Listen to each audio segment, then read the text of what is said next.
Modern Tamil Nadu நேயர்களுக்கு வணக்கம். இது முச்சந்தி. நான் உங்கள் பன்னீர் பெருமாள். நான் ஜெயபிரகாஷ் கருணாகரன்.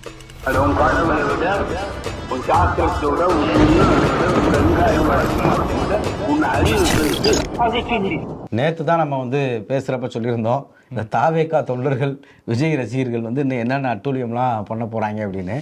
அது நேற்றே ஒருத்தர் பண்ணிட்டார். யுவராஜன் ஒருத்தர் சென்னை மாவட்டத்தில் உள்ள வாக்குப்பதிவு இயந்திரங்கள் அண்ணா பல்கலைக்கழகத்தில் வைக்கப்பட்டிருக்கு. அந்த வாக்குப்பதிவு இயந்திரங்கள் வைக்கப்பட்டிருக்கக்கூடிய அறைகளை கண்காணிக்கக்கூடிய சிசிடிவி கேமராவை பார்த்துக்கிட்டு இருக்கிறவர். அவர் மொத்தமாக இன்றைக்கி சென்னை மாவட்டமே நம்ம கண்ட்ரோல் தான், அதுவே கான்ட்ராக்டில் தான் வந்திருக்காரு. அது மட்டும் இல்லாமல் லேப்டாப் ஓப்பன் பண்ணி வச்சு இல்லீகலாக லீக் ஆகின ஜனநாயகன் படத்தை வேற பார்த்துக்கிட்டு அந்த ஃபோட்டோவை சோஷியல் மீடியாவில் போட்டிருக்காங்க. ஏதோ சோஷியல் மீடியாவுக்கு தான் ஒரு சரியான டேக் சொல்லியிருக்காரு. எல்லா இடத்துலையும் எங்கள் அண்ணனோட என்ட்ரி தான் அப்படின்னு போட்டு எல்லா இடத்துலையும் அண்ணனோட என்ட்ரி தான். இப்போ அவர் ஜெயிலுக்கு என்ட்ரி கொடுத்துட்டாங்க. இன்றைக்கி அவர் ஏன்னா அது இல்லீகலாக லீக் ஆகின படத்தை அவர் பார்த்துருக்காரு, அதனால் அவரை கைது பண்ணியிருக்காங்க. இந்த தாவேகா ரசிகர்களுக்கு ஒரு பொது அறிவே காமன் சென்ஸே கிடையாது. எங்கே என்ன பேசணும், எதை சமூக வலைதளத்தில் பகிரணும், எதை பகிரக்கூடாது அப்படிங்கிற எந்த அடிப்படை புரிதலும் இல்லாதவங்க அவங்க அப்படிங்கிறது இந்த மாதிரி பல்வேறு நடவடிக்கைகளில் தெரிஞ்சுக்கிட்டே இருக்குது. நான் விசிலுக்கு ஓட்டு போட்டதை வீடியோ எடுத்து ரீல்ஸ் போட்டு கைதாமனார் ஒருத்தர் திருப்பத்தூரில். இப்போ வாக்குப்பதிவு இயந்திரங்கள் வேலைக்கு போன இடத்துல ஒழுங்காக வேலையை மட்டும் பார்க்கலாம், அந்த வேலை பார்க்குறதே கான்ட்ராக்ட் வேலை. இதுலேயும் அவருக்கு பில்டப்பு. இப்போ என்னன்னா முசியோட வார்த்தை கேட்டிருப்பாரு, முதலாளி நீங்கள் வேலை கொடுத்தா கொடுங்க, கொடுக்காட்டி போங்க, எங்கள் அண்ணன் தான் முக்கியம் அப்படின்னு சொல்றவங்களா இருப்பாங்கல்ல, அந்த கூட்டத்தில் ஒரு ஆளாக இவங்க பண்றது முழுக்கவே சோசியல் மீடியாவில் லைக், கமெண்ட், வைரல். ஆமாம், இதை மட்டுமே மனசுல வச்சுதான் அவங்க எல்லாத்தையுமே பண்றாங்க. இந்த அன்னைக்கு காலையிலே அந்த காக்கி பேண்ட்டும் ஒயிட் ஷர்ட்டும் போட்டுட்டு ரீல்ஸ் போட்டதில் ஆரம்பிச்சு நீங்க அந்த வில்லிவாக்கத்தில் விஜய் வர்றப்ப மொத்தமா தள்ளுமுள்ளுனாங்களே, பெண்களாக கடந்து அங்கே கூட்டமே ரொம்ப கம்மி தான். ரொம்ப மேலே வச்சு பார்த்தா அங்கே ஒரு 500 பேர் தான் இருப்பாங்க. ஆனால் அதை இடிச்சு தள்ளினாங்களே, ஆனால் அவ்வளோ பேர் கையில் வச்சு அவரோட சேர்ந்து ரீல்ஸ் எடுக்கிறது. அதுக்கு தான் அந்த கூட்டமே அங்கே நின்று அவ்வளவு தள்ளுமுள்ளு பண்ணுச்சு.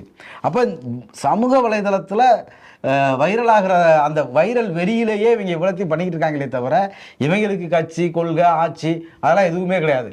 விசிலுக்கு ஓட்டு போட்டால் ரீல்ஸ் போடலாம், காக்கி பேண்ட் ஒயிட் ஷர்ட் போட்டால் ரீல்ஸ் போடலாம்னு ரீல்ஸை மட்டுமே வச்சு எல்லாத்தையுமே யோசிக்கிறவங்க அப்படிங்கிறது அந்த யுவராஜ் மேட்டர்லையும் நமக்கு தெரியுது. யுவராஜனுடைய காரியம் என்பது சட்ட ரீதியாக தண்டிக்கப்பட வேண்டிய ஒரு விஷயம். ஏன்னா மிக முக்கியமான இடத்துல அவருக்கு ஒரு பொறுப்பு கொடுக்கப்பட்டிருக்கு. என்னன்னா இந்த மாதிரியான ஆட்கள் எப்படி நம்ம அவங்களை கையாளுறதுன்னே தெரியல. அவங்க கிட்ட ஒரு மிக முக்கியமான ஒரு பொறுப்பு, ஒரு வாக்கு பெட்டிகள் வைத்துப்பட்டிருக்கிற ஒரு இடத்தை நீங்கள் கண்காணிக்கிற வேலையில் இருக்கிறீங்க அப்படின்னா, இப்போ நீங்கள் யோசிச்சு பாருங்கள், அங்கே ஒரு தாவகக்காரங்க உள்ளே இந்த நபரை மேனிபுலேட் பண்ணியோ அல்லது இவர்கிட்ட ஏதாவது உதவி கேட்டோ ஏதோ வாக்கு பெட்டிகளில் ஏதாவது தகவல் வேற ஏதாவது பண்ண முடியாது. அங்கே போலீஸ் இருப்பாங்க, இல்லை இருக்கலாம். நான் என்ன சொல்ல வரேன்னா, இந்த மாதிரி ஆட்களை நம்ம எப்படி கண்காணிக்கிறதுனே தெரியல. எல்லா இடத்துலையும் இவங்க ரொம்ப நீங்கள் சொல்கிற மாதிரி ஒரு மெச்சூர்னஸ் இல்லாமல் அல்லது தாவேக்காவினுடைய உலகமே தனி உலகமாக நடந்துக்கிறத நம்மளால பார்க்க முடியுது. இவங்களை பார்த்து பரிதாபப்படலாம். இவங்களால அங்கே காவல்துறை இருக்கும், அந்த ஸ்ட்ராங் ரூம் பூட்டப்பட்டிருக்கும், அந்த சாவி எல்லாம் இவங்ககிட்டலாம் இருக்காது, அது தனியாக பாதுகாக்கப்படும். அங்கே மற்ற கட்சியோடைய முகவர்கள் அவங்களாம் சுற்றி வருவாங்க. அப்படிலாம் எதுவுமே பண்ண முடியாது. சும்மா உட்காந்து சிசிடிவியை பார்த்துக்கிட்டு இருக்கிற அந்த வேலைக்கே இவங்க இவ்வளவு மொத்த சென்னையே நம்ம கண்ட்ரோல் தான் அப்படின்னு பில்டப் கொடுக்குற அந்த மனநிலை இருக்குல்ல, இவங்களுக்கெல்லாம் இந்த தாய்க்கிழவி படத்தில் வர்ற மாதிரி இது என்ன பெரிய சாதனையா, மனநோய்யா அப்படின்னு அந்த டாக்டர் கேட்குற மாதிரி இதெல்லாம் இந்த மனநோய்க்கெல்லாம் இவங்களுக்கு சிகிச்சை தான் கொடுக்கணும். இதில் இன்னொன்று என்ன அப்படின்னா, இதே இடத்துல வேற யாராவது இருந்து அவங்க ஏதோ ஒரு வகையில் அவங்க கட்சியோட அடையாளத்தை காமிச்சிருந்தா தமிழ்நாடு முழுக்க வாக்குப்பதிவு இயந்திரங்கள் முழுக்க கைப்பற்றிட்டாங்க, இவங்க அங்கே உட்காந்து இப்போ தான் ஓட்டு போட்டுக்கிட்டு இருக்காங்கன்னு ஒரு பெரிய பிம்பத்தையும் கான்ஸ்பிரசியும் பரப்பி விட்டுருப்பாங்க. இப்போ இவங்களை தவிர வேற யாரும் இந்த மாதிரி கான்ஸ்பிரசி பேசுறவங்க கிடையாது. ஏன்னா அங்கே என்ன இருக்கும், என்ன நடக்குங்கிறது எல்லாருக்கும் வாக்குப்பெட்டி இருட்டில் வச்சாங்கன்னு சொல்லிட்டு ஒரு லேடி வீடியோ போட்டிருந்தாங்க. ஓட்டு போடும்போது அந்த ஓட்டு மிஷின் இருட்டா இருக்கு, திமுகவும் எலெக்ஷன் கமிஷனும் கூட்டு சேர்ந்துக்கிட்டு இந்த மாதிரி பண்றாங்க சொல்லிட்டுலாம் வீடியோ போட்டதெல்லாம் கட்சியோட அதிகாரப்பூர்வ தலைவர்களே இந்த மாதிரி கண்டதை தான் பேசுறாங்க. ஒவ்வொரு பூத்துலையும் 10,000 ஓட்டு இருக்கும், அதில் எங்களுக்கு தான் பெரும்பான்மை விழுந்திருக்கு அப்படின்னு நிர்மல்குமார் பத்திரிகையாளர் சொல்கிறாரு. தமிழ்நாட்டில் எந்த பூத்தில் 10,000 ஓட்டு இருக்குன்னு எனக்கு தெரியலை. இப்படி அதிகபட்சம் ஒரு 2,500 3,000 பேருக்கு மேலே ஒரு பூத்தில் ஓட்டு இருக்காது, அதுவே அதிகபட்சம். 1000 1500 தான் ஒரு பூத்து. SIR வந்த பிறகு அது 1000 to 1200 தான் அதிகபட்சமே இருக்கு. இவங்க ஒரு தொகுதின்னு சொல்றதுக்கு பதிலாக பூத்துன்னு சொன்னாரான்னு தெரியல. இவங்க அதை நம்பி எல்லா பூத்துலையும் 10,000 ஓட்டு எங்களுக்கு விழுந்திருக்குன்னு பேசிக்கிட்டு இருக்காங்க. இது வந்து அடிப்படையில் அந்த கட்சி மேல இருந்து கீழே தொண்டர்கள் வரைக்கும் யாருக்கும் எந்த அடிப்படை புரிதலும் இல்லாம இயங்குறாங்க. அதுல இந்த மாதிரி மனநோய், வைரல் வெறி இதெல்லாம் சேர்ந்துக்கிறப்ப அது இன்னும் மோசமா மாறுது.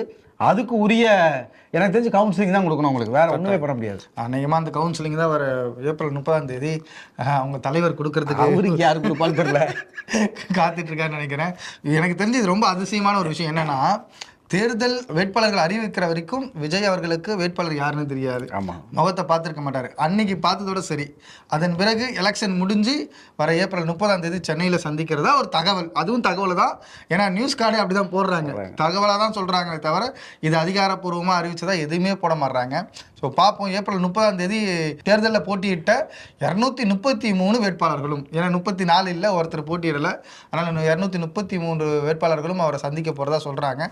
அது அடுத்த கட்டத்தில் அவங்க என்னென்ன பண்ண போகிறாங்கன்னு நம்ம பொறுத்து. எனக்கு தெரிஞ்சு அன்னைக்கு இவர் இன்னொரு கான்ஸ்பிரசியை கிளப்பி விட்டு, ஆனால் அங்கே அப்படி பேச முடியாது. ஏன்னா அங்கே எல்லாருமே இப்போ ஏற்கனவே கட்சியில் இருந்தவங்க பாதி பேருக்கு மேலே 106 பேர் வந்து கூப்ப கிருஷ்ணாலாம் அமைச்சராகவே இருந்தவர், தேர்தலில் பல முறை போட்டி போட்டு எம்எல்ஏக்களாக இருந்தவங்க. ஏன்னா இப்படி கான்ஸ்பிரசியாக பேசுகிறீங்க அப்படின்னு அவங்களே கேட்க மாட்டாங்க, மனசுக்குள்ளே நினச்சிக்குவாங்க. அதனால் அங்கே கான்ஸ்பிரசி பேச மாட்டாருன்னு நம்புவோம். இல்லைனா ஒரு நமக்கு தான் வாக்கு விழுந்திருக்கு, நம்மளை தவிர யார் ஜெயித்தாலும் அது வாக்கு திருட்டு அப்படின்னு கூட என்ன தேவை அவர் பேசுறதுக்கும் வாய்ப்பு இருக்குது. என்ன பண்ணுறாருன்னு பொறுத்திருந்து பார்ப்போம். ஓகே, தாவேக்கா இந்த மாதிரியான விஷயங்களை செய்திருந்தாலும் தாவேக்காக்கு ஈக்குவலா அல்லது தாவேக்காவை தாண்டி பாஜக பல விஷயங்களை பண்ணிட்டு இருக்காங்க. இவங்க இதை காமெடியாக கடந்து போயிடலாம். அடுத்து பாஜகக்காரங்க இதை விட மோசமானவங்க. அவங்க வந்து பாதி வந்து இந்த மாதிரி புரிதல் இல்லாமல் அறிவியலுக்கு எதிராக பேசுவாங்க, இன்னொரு பக்கம் ஆபத்தான கலவரங்களை நடத்துவாங்க. 2 எக்ஸ்ட்ரீமையும் செய்வாங்க. ஏன்னா கொரோனா காலத்தில் வந்து இவங்க தட்டெடுத்து அடிக்க விட்டது, விளக்கு ஏற்ற சொன்னதெல்லாம் நம்ம பார்த்தோம். இல்லை, மோடி கூட சும்மா இல்லை. ஆமாம், அவரும் பாஜக முதல்ல வந்து அந்த சர்ஜரி, அதாவது ஆர்கன் டிரான்ஸ்பிளான்ட் சர்ஜரி வந்து பண்ணது நாங்கள் தான். தலையை வந்து மாற்றி வச்சோம், கடவுளுக்கு வச்சோம் கண்டிப்பா அப்படின்ற மாதிரியான சொன்னவர் தான். அதுவும் எங்க சொன்னாருன்னா அது வந்து சயின்ஸ் எக்ஸிபிஷன். ஆமா, இந்த மாதிரி பல விஷயங்கள் பண்ணுவாங்க. இப்போ அதில் ஜோதிராவ் சிந்தியா காங்கிரஸ் இருந்த வரைக்கும் நல்லா தான் இருந்தார். எப்போ அங்கே போன பிறகு இப்படி ஆகிட்டார். எனக்கு வெயிலுக்கு வந்து ஏசிலாம் தேவை கிடையாது, நீங்கள் வெங்காயம் வச்சுருந்தா போதும், உங்களுக்கு வந்து நான்லாம் அதை தான் வச்சுருக்கிறேன் அப்படின்னு வந்து பேசியிருக்காரு. எனக்கு தெரிஞ்சு மோடிலாம் இனிமேல் ஏசி காரில் போக மாட்டார்னு நினைக்கிறேன். அவர் போகக்கூடிய அந்த பாதுகாக்கப்பட்ட வாகனத்தில் ஏசிக்கு பதிலாக வெங்காயத்தை ஏற்றிட்டு போயிடுவாங்க. ஏன்னா இவங்களே அறிவியல் பூர்வமாக அதை சொல்கிறாங்கல்ல. அடிப்படையில் அறிவியல் ரீதியாக எதையுமே அணுகக்கூடாதுங்கிறத அவங்க கங்கணம் கட்டிட்டு செய்கிறாங்கிறது இதுவே தெரியுது. இல்லை, அவர் ஒரு காரில் ஏசி யூஸ் பண்ண மாட்டேன்னு சொல்கிறாரு. எனக்கு அதுதான் நமக்கும் தெரியல. இல்லை, அடிக்கிற வெயிலில் நீங்கள் காரில் ஏசி இல்லாமல் உள்ளே போனீங்கன்னா அவனில் இருக்கிற மாதிரியே இருக்கும். ஆமாம், அது எப்படி தான் போகிறாருன்னு தெரியல. மகாராஷ்டிராவில் 2019 அமைச்சராக இருந்த நிதிஷ் ராணே அவர் வந்து என்ன பண்ணுறாருன்னா, அன்னைக்கு இருந்த அந்த அரசு ஊழியர்கள் மீது அவங்கள வந்து ரொம்ப குடும்பப்படுத்துகிற விதமாக அவங்க மேலே சேற்றை வாரி எரித்து அவங்கள வந்து சேற்றில் நடக்க வச்சுருக்காரு. அது வந்து விசாரிக்கப்பட்டு இன்றைக்கி அவருக்கு வந்து தண்டனைகள் கொடுக்கப்பட்டிருக்கு. நீங்கள் முன்னாடி சொன்னது போல தான் அறிவியலுக்கு எதிரான சம்பவங்களை செய்கிறதா இருக்கட்டும், அல்லது அதை வந்து நடைமுறைப்படுத்துறதுல மும்முரமாக இருக்கட்டும், மக்களை ஒருபோதும் சாமானிய மக்களை ஒருபோதும் சமமாக நடத்துவதில் பாஜக வந்து ஒரு துளி கூட அவங்க அந்த இடத்துக்கு போக மாட்டாங்க. எனக்கு கீழானவன் அல்லது அடிமையானவன் அப்படின்ற ஒரு இடத்துல இருந்து தான் அரசு ஊழியர்களையே பார்க்குறாங்க. அதனுடைய வெளிப்பாடு தான் அன்னைக்கு அமைச்சராக இருந்த நிதிஷ் ராணே வந்து சேற்றை வாரி எரித்து அடித்ததில் அதனுடைய தொடர்பான செய்தி தான் இன்னைக்கு அவர் மீது நடவடிக்கை எடுக்கணும் அப்படின்ற மாதிரி சொல்லப்பட்டிருக்கு. அதே மாதிரி தமிழ்நாடு முழுக்க பெண்கள் பாதுகாப்பு குறித்து பாஜக காரங்க பேசிக்கிட்டே இருந்தாங்க. ஒரு பாஜகவுடைய மாவட்ட தலைவர் வந்து மாவட்ட துணைத் தலைவர் போஸ்டிங் வேணும்னா நீங்கள் வந்து என்கிட்ட அட்ஜஸ்ட் பண்ணணும் அப்படின்னு வந்து ஒரு பாஜக பெண் பிரமுகருக்கு அழுத்தம் கொடுத்துருக்காரு. நீ வரலை அப்படின்னா உன் வீட்டுக்காரர் மேலே பாலியல் குற்றச்சாட்டு கொடுத்து கைது பண்ணி உள்ளே வச்சிருவேன் அப்படின்னு மிரட்டிட்டாங்க. இந்தியா முழுக்க அந்த மாதிரி பாலியல் குற்றச்சாட்டை அதிகார துஷ்பிரயோகத்தின் மூலமாக நிகழ்த்தக்கூடியவங்களாவே பாஜக காரங்க இருக்காங்கிறது மாதம் இவங்களை பற்றி ஏதாவது ஒரு செய்தி வந்துக்கிட்டே இருக்குது. அதை பற்றி நம்ம ஊரில் குஷ்பு உள்ளிட்ட எந்த பாஜக தலைவர்களும் வாயே திறக்கிறதில்ல அப்படிங்கிறது நம்ம இங்கே பதிவு செய்ய வேண்டியது. ஆனால் இவங்க தான் என்ன பண்ணுவாங்கன்னா, தமிழ்நாடு வந்து பெண்களுக்கு பாதுகாப்பற்ற நாடாக இருக்குன்னு வாய்க்கிழியே பேசிட்டு இருக்காங்க. ஏன்னா பெண்கள் எந்தெந்த இடத்துக்கு நகர்ந்துட்டு இருக்காங்க, பெண்கள் வேலை வாய்ப்பில் எப்படி போயிட்டு இருக்காங்க. இந்தியாவிலேயே தமிழ்நாட்டில் தான் கிட்டத்தட்ட 43% மேற்பட்ட பெண்கள் வேலைக்கு போகிறத உறுதி செய்யப்படுது. அப்போது இங்கே கொடுக்கப்படுற திட்டங்கள் மூலயமாக பெண்கள் வந்து படிக்கிறதுலேருந்து, படிப்பை தாண்டி வேலைக்கு போகிறதுலேருந்து, வீட்டிலேருந்து வெளியில் வர்றதை வந்து நம்மளால் பார்க்க முடியுது. ஆனால் இங்கே வந்து பெண்களுக்கு பாதுகாப்பு இல்லைன்னு உருட்டுற பாஜக தான் இந்த மாதிரியான பாலியல் சீண்டல்களை 2022-23 NCRP டேட்டா படி பெண்கள் பாதுகாப்பு இல்லாத மாநிலங்கள்னு பார்த்தா முதல் 5 இடமுமே வந்து பாஜக ஆளக்கூடிய மாநிலம் தான். 2023க்கு பிறகு வந்து NCRP டேட்டாவே வரல. ஆனால் இங்கே நம்ம பாஜக அணியில் இருக்க எல்லாருமே எடப்பாடியில் ஆரம்பித்து அன்புமணி வரைக்கும் இந்த மாதிரி நிறைய பொய்யா சொன்னாங்க.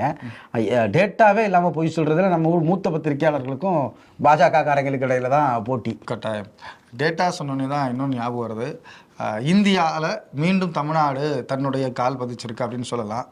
கடந்த ஆண்டு நம்ம ஏற்கனவே சொன்னது போல தமிழ்நாட்டுடைய வரலாற்றில் வளர்ச்சி விகிதம், தொழில் வளர்ச்சி விகிதத்தில் முதல் முறையாக இரட்டை இலக்க சதவீதத்தை அடைஞ்சோம். அது வரைக்கும் வந்து 8, 7 அந்த மாதிரி ஒற்றை இலக்க அடையாளத்தில் தான் இருந்துச்சு. போன இந்த முதல் முறையாக தமிழ்நாட்டுடைய வளர்ச்சி விகிதம் வந்து போன நிதியாண்டில் 2024-25 வந்து அடைஞ்சோம். இந்த ஆண்டு தொடர்ச்சியாக 2வது ஆண்டும் அதே மாதிரி இரட்டை இலக்க வளர்ச்சி விகிதத்தில் இருக்குது. இது குறித்து வந்து தமிழ்நாடுடைய முதலமைச்சர் வந்து ரொம்ப பெருமையாக சொல்லியிருக்காங்க. நாம் வந்து இந்த 5 ஆண்டுகளில் முதல் 3 ஆண்டுகள் அப்படிங்கிறது வந்து நம்மளுடைய அடித்தளத்தை, மாநிலத்துடைய அடித்தளத்தை கட்டமைக்கிறதுலையும் வலுப்படுத்துறதுலையும் செலவழித்தோம். அடுத்த 2 ஆண்டுகள் நாம் தொடர்ச்சியாக நம்மளுடைய வளர்ச்சியை நோக்கி நகர்ந்ததில் நாம் இதை சாதிச்சிருக்கோம். நமக்கு வந்து அண்டை மாநிலங்களோ இந்தியாவில் உள்ள மற்ற மாநிலங்களோட நாம் போட்டி போட போகிறதில்ல. நாம் தெற்காசியாவிலேயே முதன்மையான மாநிலமாக, வளர்ச்சியடைந்த மாநிலமாக தமிழ்நாடு வளரணும், நாம் அதை நோக்கிய பயணத்தில் இருக்கிறோம் அப்படின்னு முதலமைச்சர் தெரிவிச்சிருக்காங்க. தமிழ்நாடு இந்த மாதிரி பொருளாதாரத்தில் வளர்ந்துட்டு இருக்கிறத பார்க்க முடியுது. தமிழ்நாட்டில், இந்தியாவில் தமிழ்நாடு வளர்ச்சி அடைகிறத கண்கூட பார்த்துட்ருக்கோம். ஆனால் இந்த காலகட்டத்திலையும் பல மாநிலங்களில் சொல்ல வாய்க்கூசுற சம்பவங்கள்லாம் சிலதெல்லாம் நடக்குது. என்ன அப்படின்னா, சமீபத்தில் ஒடிசாவில் 2 நாளைக்கு முன்னாடி ஒடிசாவில் என்ன நடக்குதுன்னா, ஜீத்து முண்டா அப்படின்ற ஒரு நபர் வந்து என்ன பண்ணுறாருன்னா, வங்கி கணக்குக்கு போகிறாரு. அவங்க அக்கா ஒருத்தவங்க இறந்துடுறாங்க 2 மாதத்துக்கு முன்னாடி. அந்த அக்காவுடைய அக்கௌண்ட்டில் ஒரு 20,000 ரூபாய் கணக்கு பணம் வச்சுருந்துருக்காங்க. அதை எடுக்கணும் அப்படின்ட்டு வங்கிக்கு போகிறாரு. வங்கி அதிகாரிகள் அதெல்லாம் எடுக்க முடியாது, அவங்கள கூட்டிட்டு வாங்க அப்படின்னு சொல்கிறாங்க. அவங்க இறந்துட்டாங்கன்னா அதுக்கு என்ன ப்ரூஃப், அந்த ப்ரூஃபும் இல்லாத போது நான் என்ன பண்ணுறது அப்படின்னு, கொடுக்க முடியாது அப்படின்ட்டு அவங்கள வந்து சொல்லி அனுப்பிச்சிடுறாங்க. என்னென்னா அங்கே கைடன்ஸ் பெருசாக கொடுக்கப்படல. அவரும் பெருசாக அதுக்கான அடுத்த கட்டத்துக்கு நகரத்துக்கான எந்த அறிதலும் இல்லாத ஒரு நபராக இருக்கிறதால அவர் என்ன பண்ணுறாருன்னா, அவங்க அக்காவினுடைய சடலத்தை நோண்டி எடுத்து அந்த வங்கிக்கு எடுத்துகிட்டு போய் கொடுக்குறாரு. இப்போது அந்த வங்கிகளை, இதுதான் எங்கள் அக்காவுடைய பிணம், பார்த்துக்கோங்க, எங்கள் அக்கா இறந்துட்டாங்க, அதனால் அந்த கணக்கில் இருக்கிற பணத்தை கொடுங்க அப்படின்னு சொல்லும் போது அங்கே இருக்கிற அப்புறம் காவல்துறையில் வந்து பேச்சுவார்த்தை நடத்தி அவருக்கான உரிய இந்த பணத்தை பெற்றுத்தரதுக்கான உதவிகளாக செஞ்சுருக்காங்க. இந்த சம்பவம் வந்து நமக்கு வெறுமனே ஒரு நபர் ஒரு பணத்தை எடுத்துகிட்டு போகிறாரு அப்படின்ற மாதிரி ஒரு சில பேர் வந்து இதை ஒரு காமெடியாக கூட எடுத்துகிட்டு போயிருக்கலாம். இது வந்து ரிவெஞ்ச் எடுத்த மாதிரி, வடிவேல் படத்தில் தலையை தூக்கிட்டு போய் வச்ச மாதிரி காமெடியாக கூட எடுத்துகிட்டு போயிடலாம். ஆனால் இது ரொம்ப முக்கியமானது. வங்கிகளில் இருக்கிற வங்கி ஊழியர்கள் அங்கே வர ஒரு பாமர மக்கள் கிட்ட எப்படி அணுகுறாங்க அப்படின்றத இதுலேருந்து நம்ம புரிஞ்சிக்க வேண்டியது இருக்குது.